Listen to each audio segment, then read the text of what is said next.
Hey, hi, Dr. Jordan. So I just completed my month of harm reduction yesterday, and so as far as the abstinence, it was way less challenging than I thought it was going to be. I thought I would be more compelled to. What I did for my abstinence is I explained in class. I deleted all the social media apps on my phone and just didn't go on social media at all, except for the couple of exceptions I mentioned in class. For my father's birthday and the anniversary of when my best friend died of an overdose, posted something for each of those on Facebook. But other than that, I was off, for that whole month, off all social media. Even when friend like sent me something to look at that was on social media, I didn't look at it.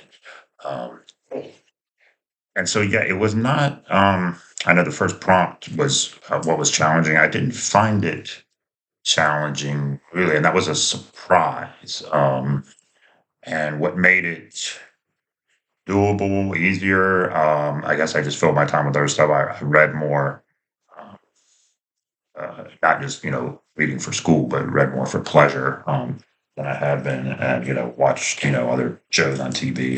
We're fortunate today that there are so many entertainment choices available on it. I mean, almost infinite.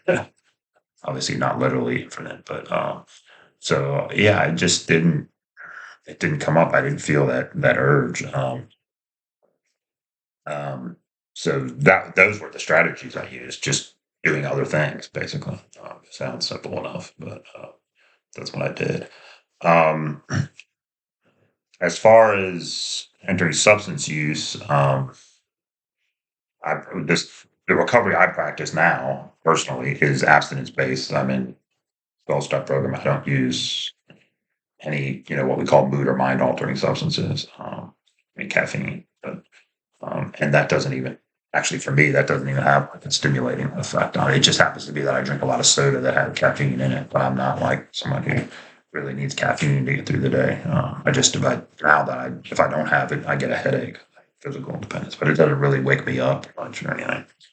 Sometimes a little bit, but so as far as that goes, I've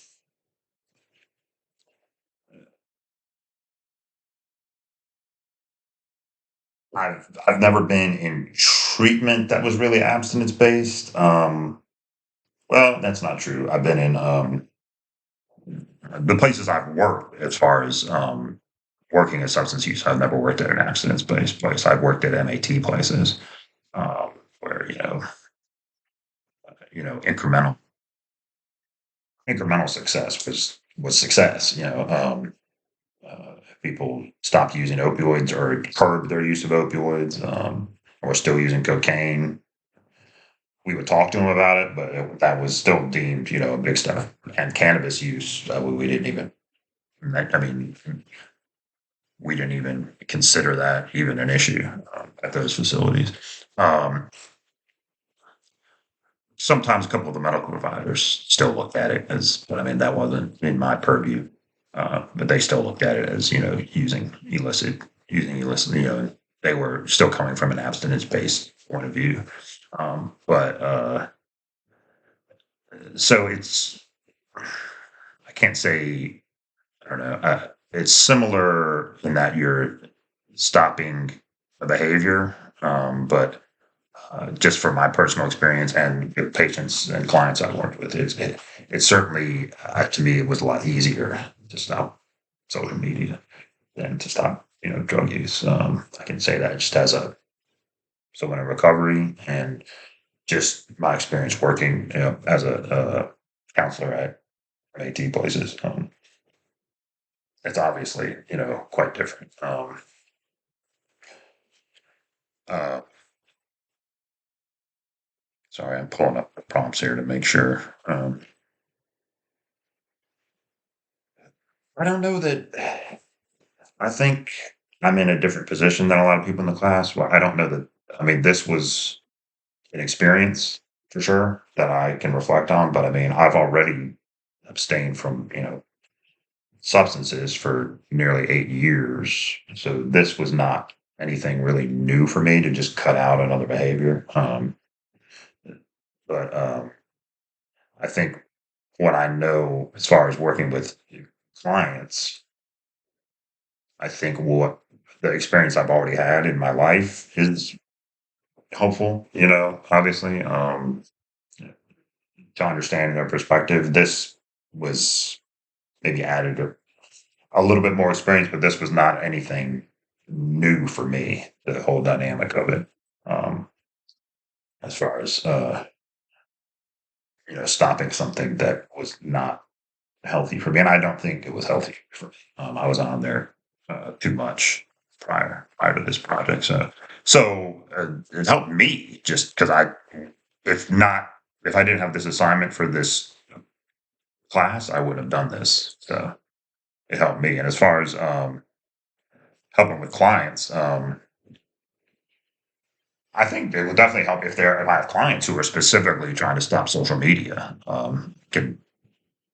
I have some firsthand perspective. I mean, as far as abstinence in general, I think I already had a fairly good handle on that. The science behind it, and also my personal experience. Now, as far as harm reduction, it felt what I did for the harm reduction is I still stayed off other social media besides Facebook completely, like X, which used to be Twitter and Instagram. I didn't go on them at all. Facebook, I downloaded the Facebook Lite app, which is something that's available only on Android. They used to have it for iPhones, but they don't anymore. But I have an Android, so I downloaded it. It uses a lot less memory. The algorithms are different, so it's. I was still on there quite a bit less. It seemed to affect me quite a bit less, and I wasn't going down those rabbit holes. I would just sort of check in with friends, and I'm on a couple recovery related pages, or the Longwood Counseling Connections and that type of thing. So it was more productive use of social media, and I plan on keeping it that way. I'm not going to switch back to the full blown Facebook app. I'm going to stick with the Facebook Lite. Um, and I've been as a clinician and as a consumer of services. That's most of the treatment I did was um, harm reduction. I was on methadone maintenance at I think 14 different times at 5 different clinics. Suboxone briefly, that wasn't the right fit for me. Methadone worked better, but I can definitely, methadone would add manageability to my life. I would show up for work. I would stop stealing money from people. It added, it wasn't recovery in as I define it now for myself. That's just for me, but it was, um, I considered myself, to use the 12-step term that I use. I don't use that clinically, but to use for myself, clean. I consider myself clean. If I was on methadone as prescribed and not using any other substance, which there are people in 12-step programs who don't believe that, but I consider myself and clean. But so that's what this did. It was kind of, I don't know if maybe, I guess for the purposes of this class, it was best to do it this way, abstinence first, but to me, it would have been interesting to do the harm reduction project first and then the abstinence as kind of a transitional, because that's lots of times what people do. That's what I did. I mean, I was methadone, and then I transitioned, eventually to complete abstinence.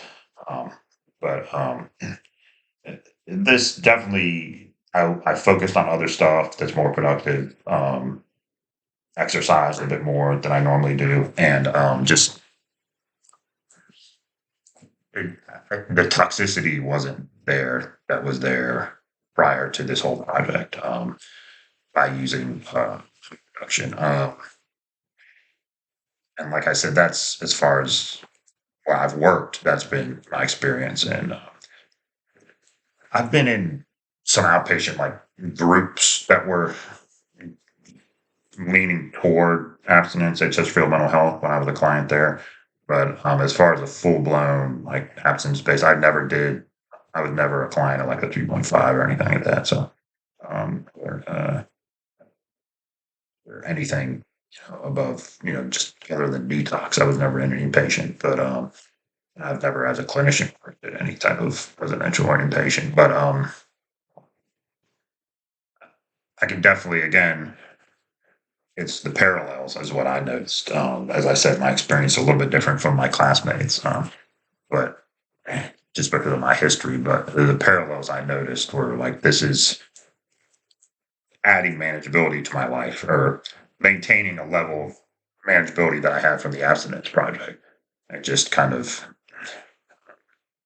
not drawing me into the same negativity that I had, that I was being drawn into before, by just maintaining a more positive relationship with it. And also, like I said, like X, which formerly Twitter, that's like all toxicity to me. So I have no interest in getting back on there at all.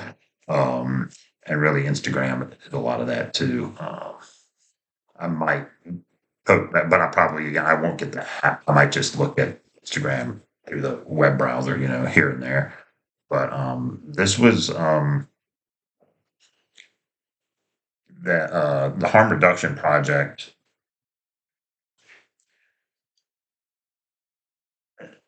I don't think my strategies evolved. I was gonna at first just do the web browser, Facebook, and just look at it like that. But then I decided on the Facebook Lite. But other than that, I don't think my strategies evolved during the project. I just pretty much stuck with that. Um, Limited how many times I looked on it. You don't get as many notifications with that either. Um, Sometimes, like, somebody might have tagged you in a post or something, and you don't even get the notification of it. So it's not booming, popping up on your phone as often as it would with the regular Facebook app. So that was good too. Um, I think, again, it's just another thing with the abstinence project. It's another tool for my toolbox as far as stuff I can do as a counselor. Just to I've done abstinence, I've done harm reduction for substances, but for a behavior, I hadn't. So this is something that gives me that, lived experience that's important. And then just a better understanding of, because some people, I might work with someone who's never used any substances, but this has been a big thing, or pornography or gaming or gambling, so this gives me a better understanding of that. I think this whole project did, um, that I didn't have. Where I understood the mechanisms of it and the obsession and compulsion that goes along with all addiction, whether it's behavior or substances. Uh, I don't think it changed, again, just because of my history, my understanding of it. I had a basic understanding already of, what, the elements of addiction and dependence. But